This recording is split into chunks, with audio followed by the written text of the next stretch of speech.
Mkoa wa Pwani limebaini kuwepo kwa miili minne iliyotelekezwa pembezoni mwa barabara ya Mapinga kuelekea Kibaha katika eneo la Kidimu Vingunguti, wilaya ya Kibaha. Mwandishi wetu Harold Shemstanga ana undani wa taarifa hiyo.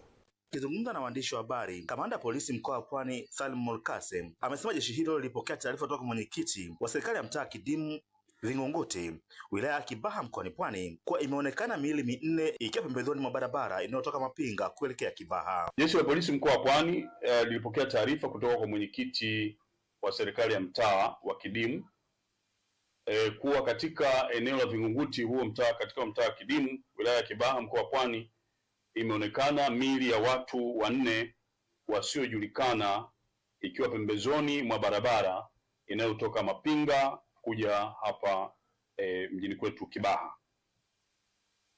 Baada ya jeshi la polisi kupokea taarifa hizo kwa weledi na uharaka, jeshi la polisi lilifika eneo la tukio ambapo miili hiyo ilionekana kama tulivyokuwa tumepokea taarifa kutoka kwa mwenyekiti huyo wa serikali ya mtaa, lakini wakiwa na wataalamu wa ukaguzi wa matukio makubwa ndani ya jeshi letu la polisi.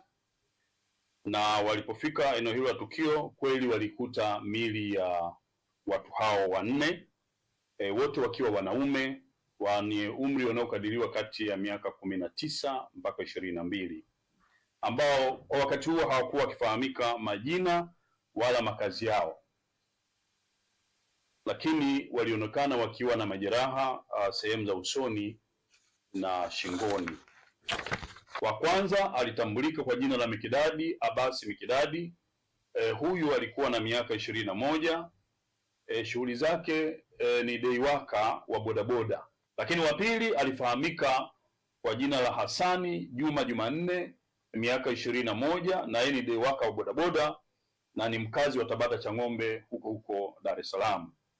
Kwa hiyo ni waombe wananchi wa Tanzania lakini na wakazi wa mkoa wa Pwani, yoyote ambaye atakuwa na taarifa ambazo zitatusaidia kuweza kubaini wapi tukio hili hasa lilitendeka, wakina nani walitenda na sababu za kutendwa, basi wasisite kutupatia taarifa hizo haraka, na sisi kwa weledi na usiri mkubwa tutazifanyia kazi ili tuweze kufanikisha kutegua kitendawili hiki mara moja.